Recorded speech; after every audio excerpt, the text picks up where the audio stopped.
I have been a solo freelancer for about a year and a half now, and before that I was a 9 to 5er with a side gig. Here are the mistakes and lessons that I learned as a freelancer that I want you to have so that way you can avoid these mistakes on your journey. The first mistake I made was saying yes to every single project that came my way. When I was first starting out, I said yes to every single project. It didn't even matter what it was. Photos, yes. Videos, yes. Logos and design work, absolutely. And I said yes to so many projects that it led me to burnout. Who would have thought? And so the reason why it was a mistake was my energy levels were low because I took on way too many projects at the start. I got fatigued really fast. My creative juices weren't flowing as well. And it just ruined my quality of work. As I took on all these clients, the production quality, the speed slowed down, and the value that I was supposed to be delivering to these clients just wasn't there. I often said yes to every single client and every single project that went my way, oftentimes because I was afraid that I wouldn't get the opportunity again. How am I going to make any money if I say no to projects? And that's something that I've come to learn, to just say no, because not every project you need to do. And you don't even have to explain yourself to the client. Sometimes you just don't have the time. Sometimes you don't have the bandwidth. And sometimes it doesn't pay well. Mistake number 2 was I wasn't charging enough money. There were a ton of video projects I did last year where I should have 10x the price, but because I was afraid of losing the client or I was afraid of losing future prospects, I just priced myself down. If you're a freelancer, you know that this is our livelihood. If you're a side hustler, if you do this on the side, it's okay to charge lower because, your 9 to 5 income covers.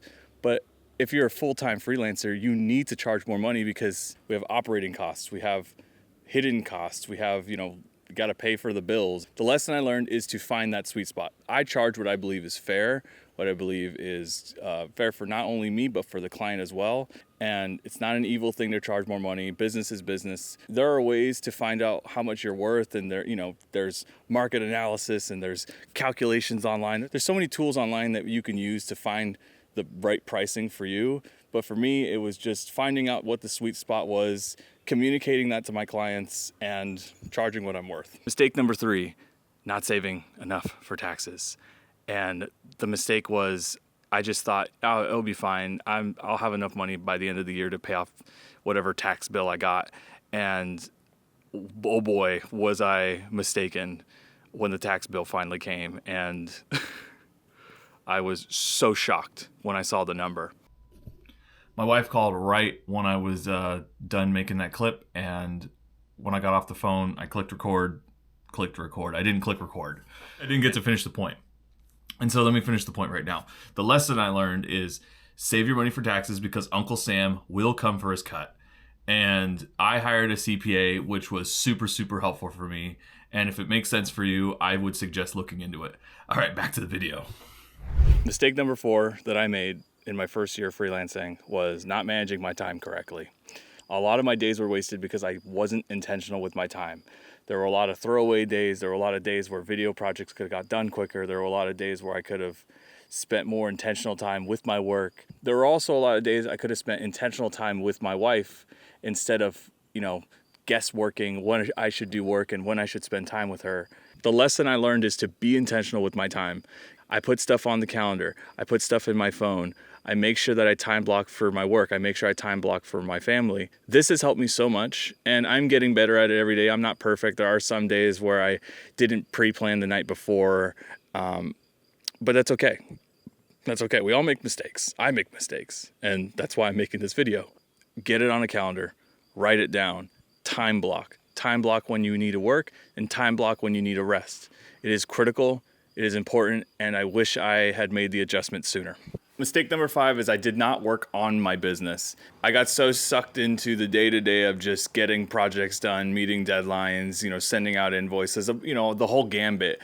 And I didn't work on my business. And this one really hurt because that's a year and a half of progress I could have made towards, building the right website, building the landing page, building products, and building out, social media. And that's mostly because I didn't prioritize it. I wasn't intentional with building the business because I thought, if I just do projects every single week, that's building a business. And that's part of it. But the mistake was not doing the other thing. And so my goal is to build a business, and I can't build it if I'm only doing one aspect of the business. And so the lesson I learned is to make sure that I'm dedicating time to building the business and working on the business, not just in my business. And I said business like 1,000 times. Mistake number 6 that I made was not posting enough on social media. There were so many opportunities for me to post on social media, and I didn't do it. And it all comes back down to my intentionality and making sure that I'm putting time towards doing it. And when I did post on social media, opportunities came up all the time.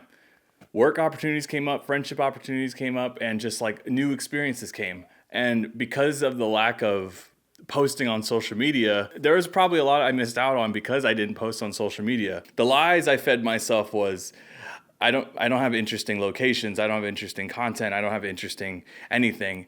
If you're not showing up online, you're leaving a lot on the table. You're not taking advantage. And that's something that I need to start doing and reintroduce myself to getting back into social media.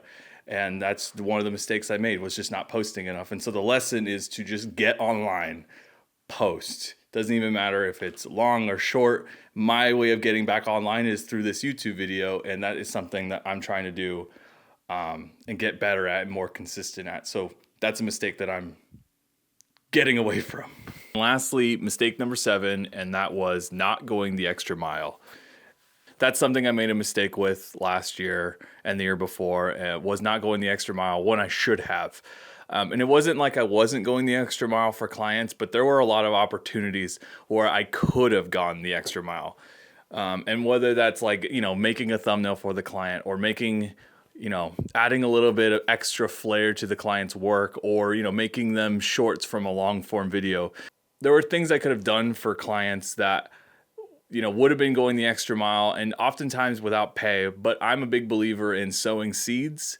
And sometimes when you sow a lot of seeds, not every single seed will grow, but there's that one seed that will grow, and it often turns into something where you're able to bear fruit from it. And so the lesson is to go the extra mile when you can, especially when your gut's telling you to. If your gut's telling you to go the extra mile, it's best to do it. Even if you reap nothing from it, it's always better to do it. It's good for you. It's good for the client. It's good for your brand image. And that's something that I wish I did more of. If you made it to the end of the video, thank you for watching. I hope that this was helpful for your freelance journey, wherever you're starting, whether you're just starting, you're in the middle of it, coming back to it. I hope these lessons have been helpful. And if you wouldn't mind dropping a subscribe if you want to see more videos like this. And I thank you for watching, and I hope to see you next time.